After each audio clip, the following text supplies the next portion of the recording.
উনি সফরে বেরিয়েছেন হাদিস কালেকশনের জন্য। প্রচন্ড শীতের রাত,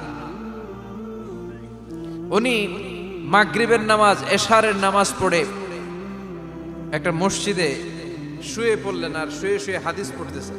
কি পড়তেছেন? কথা বলেন। আর মনে মনে ভাবলেন রাতটা মসজিদে কাটায় দিই, ফজরের নামাজ পড়ে আবার বেরোবো। কিন্তু দারোয়ান এসে বলে মসজিদে থাকতে পারবেন না, ওঠেন। দারোয়ান আছে না, কথা কন। আহমদ ইবনে হাম্বল বললেন আমি শুধু রাতটা থাকতে চাই, আমি তো ফজরেরও মুসল্লি, ফজর নামাজ পড়বো তো এই মসজিদে, আমার থাকতে দাও। দারোয়ান তো দেয় না, কেন না, মসজিদে থাকার জায়গা না, যান মিয়া। উনি যে আহমদ ইবনে হাম্বল এটা চিনে নাই, থাকতে দেয়। কি করবে এখন? উনি কাঁথা গুছিয়ে হাদিসের কিতাব নিয়ে কাঁধের মধ্যে ব্যাগ নিয়ে মসজিদ থেকে বেরোয় গেলেন। কি আর করবেন, প্রচন্ড শীত, আর কাঁপতেছেন বুড়ো মানুষ। পথিমধ্যে দেখলেন বাজার, বাজার একজন খাব্বাজ, শাবুন খাব্বাজ, যুবক রুটি বিক্রেতা। সে রুটি বিক্রি করে, চুলার মধ্যে রুটি সেকে। সে যে সালাম দিল আসসালামু আলাইকুম, যুবক বলে ওয়ালাইকুম আসসালাম। আহমদ ইবনে হাম্বল বলে যুবক আমার যাওয়ার জায়গা নেই, সফরে বেরিয়েছি, খুব শীতে কষ্ট পাচ্ছি, রাতে যদি তোমার এই চুলা থেকে একটু আগুন পোহাই কোনো সমস্যা?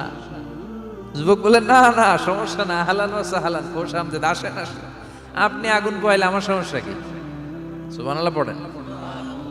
আল্লাহ শুকরিয়া করে উনি বসলেন আর আগুন পোহাচ্ছেন। আর খেয়াল করলেন যুবক রুটি বানায় আর পরে আস্তাগফিরুল্লাহ, রুটির দলা বানায় পরে আস্তাগফিরুল্লাহ, খামির বানায় আর পরে আস্তাগফিরুল্লাহ, রুটি নিয়ে উনুনের ভিতরে চুলার ভিতরে সেকা দেয় আর পরে আস্তাগফিরুল্লাহ, দোকানদারের কাছে কেউ আসলেই সে রুটি দেয় আর পরে আস্তাগফিরুল্লাহ, ক্রেতার কাছ থেকে টাকা নিয়ে ক্যাশ বক্সে রাখে আর কি পড়ে, আবার রুটি বানানো শুরু করে আর কি পড়ে, খালি এইটাই পড়তেছে। ইমাম আহমদ ইবনে হাম্বল তো অবাক, কিরে এটা আবার কেমন যুবক, খালি আস্তাগফিরুল্লাহ।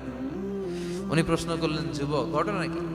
আসার পর থেকেই তোমার দেখতেছি তুমি রুটি বানাও, রুটি বিক্রি করো আর পড়ো আস্তাগফিরুল্লাহ, মালাকা ইয়া শাবাব।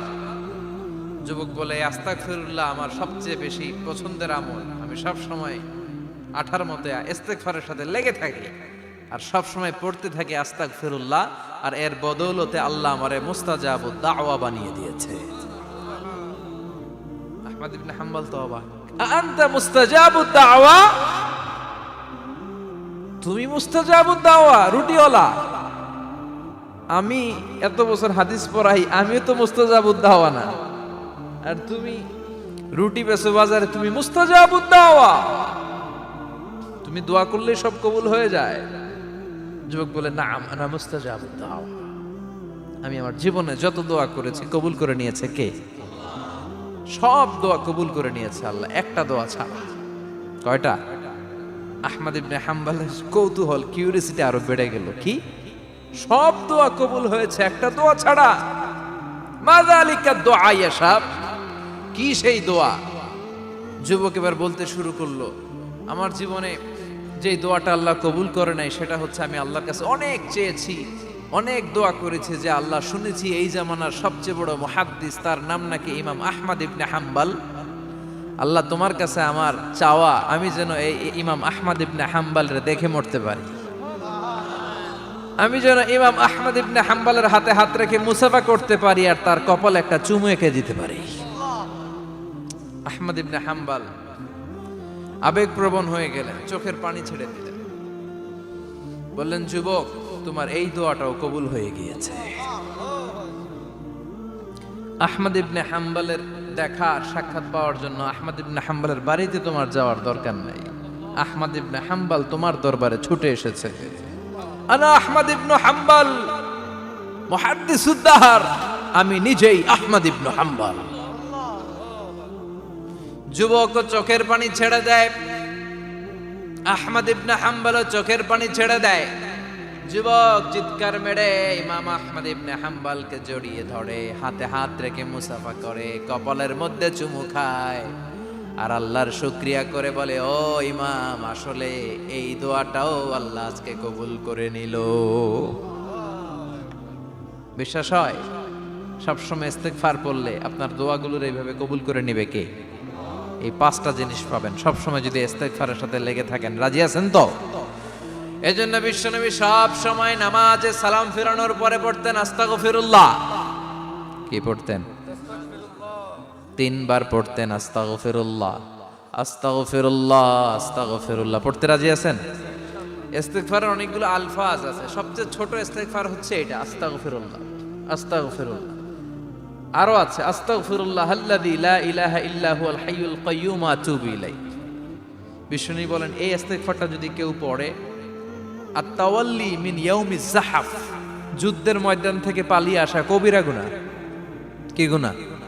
কাফেরদের সাথে যুদ্ধ, আমি তাগড়া যুবক, তলোয়ার নিয়ে নেমেছি, আমার দেহের 1 ফোঁটা রক্ত থাকা পর্যন্ত আমি যুদ্ধ চালিয়ে যাব, আমি ফিরে আসতে পারবো না। আইনটা কার? ফিরে আসলে কবিরা গুনাহ। বিশ্বনবী বলেন যুদ্ধের ময়দান থেকে ফিরে এসেছে এরকম কবিরা গুনাহ অবলম্বনকারীও যদি আস্তাগফিরুল্লাহ আল্লাযী লা ইলাহা ইল্লা হুয়াল হাইয়ুল কাইয়্যুম ওয়া আতুবু ইলাইহি পড়ে, ওই কবিরা গুনাহকারীকেও ক্ষমা করে দিবে কে? পড়তে রাজি আছেন তো? আবার সাইয়েদনা আবু বকর বললেন, ইয়া রাসূলুল্লাহ আল্লিমনি দুআআন আদউ বিহি ফি সালাতি, এমন দোয়া আপনি আমারে শিক্ষা দেন যে এই দোয়াটা আমি নামাজে পড়তে পারি। বিশ্বনবী বললেন, পড়ো আল্লাহুম্মা ইন্নী যালামতু নাফসি যুলমান কাসীরান ওয়া লা ইয়াগফিরুয যুনুবা ইল্লা আনতা ফাগফিরলি মাগফিরাতাম মিন ইনদিক ইন্নাকা আনতাল গফুরুর রহিম। সুবহানাল্লাহ পড়েন। এটাও ইস্তেগফার। আমরা এটার বলে দোয়া মাসুরা, সালাম ফেরানোর আগে পড়ি না?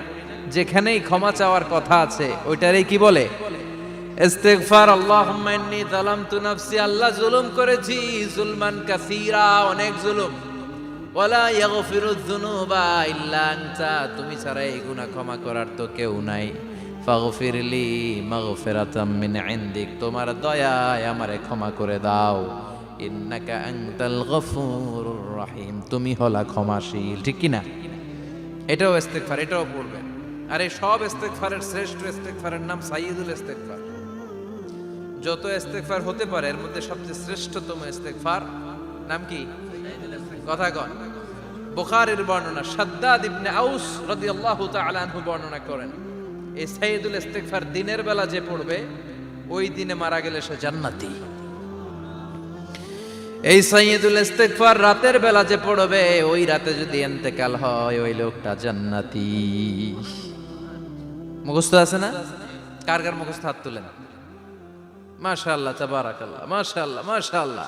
আর যাদের নাই তাদের হোমওয়ার্ক, তাদের আল্লাহুম্মা আনতা রাব্বি লা ইলাহা ইল্লা আনতা খালাকতানি ওয়া আনা আবদুক ওয়া আনা আলা আহদিকা ওয়া ওয়া'দিকা মাস্তাতা'তু আউযু বিকা মিন শাররি মা সানা'তু আবুউ লাকা বিনি'মাতিকা আলাইয়া ওয়া আবুউ লাকা বিযামবি ফাগফিরলি ফাইন্নাহু লা ইয়াগফিরুয যুনুবা ইল্লা আনতা।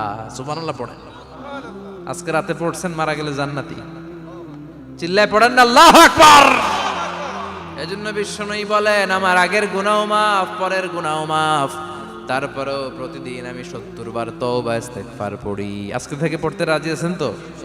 বেশি বেশি ইস্তেগফার পড়া যাবে না? একটু প্রাণ খুলে, দিল খুলে আওয়াজ করে পড়েন তো আস্তাগফিরুল্লাহ। আর জোরে পড়েন আস্তাগফিরুল্লাহ। আবার সবাই পড়েন আস্তাগফিরুল্লাহ। সব সময় তওবা ইস্তেগফার যারা পড়ে তাদেরকে পছন্দ করে কে?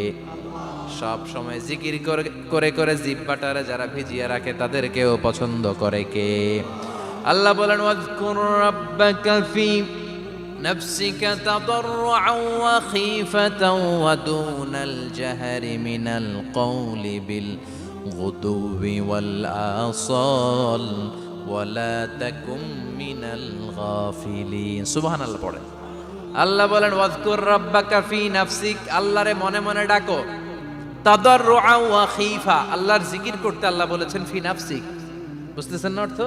ফি নাফসিকা, মনে মনে আল্লাহর জিকিরটা করো। তাদাররুআ ওয়া খীফা, তাদাররুআ মানে বিনয়ের সাথে, with full of humility, submission and humbleness, বিনয়ের সাথে আল্লাহর ডাকো। ওয়া খীফা, গোপনে গোপনে ডাকো। দুনাল জাহারি মিনাল কওল, চিৎকার চেঁচামেচি করে ডেকো না। কার কথা? আওয়াজ করে জিকির করো না। এই যে আমরা মাহফিলে লা ইলাহা ইল্লাল্লাহর জিকির করে, এটা তালিমান। উদ্দেশ্য কি? তালিমের জন্য আওয়াজ করে জিকির জায়েজ আছে, কিন্তু ব্যক্তিগত জিকিরের যে ইবাদতটা, এটা আস্তে আস্তে হইতে হবে, এটা ভদ্রভাবে হতে হবে, চিল্লা চিল্লি করে নয়। আবার তালিমের জিকির ওইটাও ভদ্রভাবে।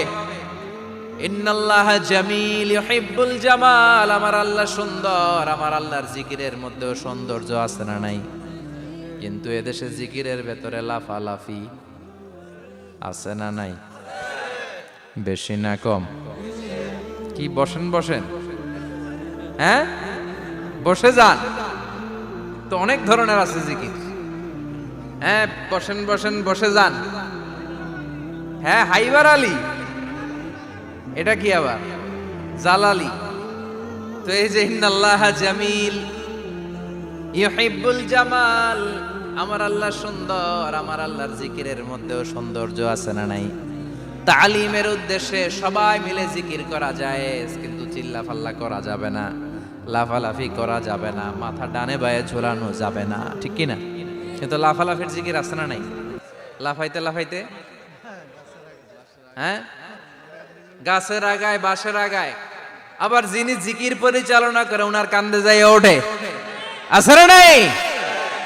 বিশ্বনবী সাহাবীদের নিয়ে জিকির করছেন, সাহাবারা লাফাতে লাফাতে খেজুর গাছের আগায়। হাদিসে আছে না এটা? বিশ্বনবী সাহাবাদেরকে নিয়ে জিকির করছেন।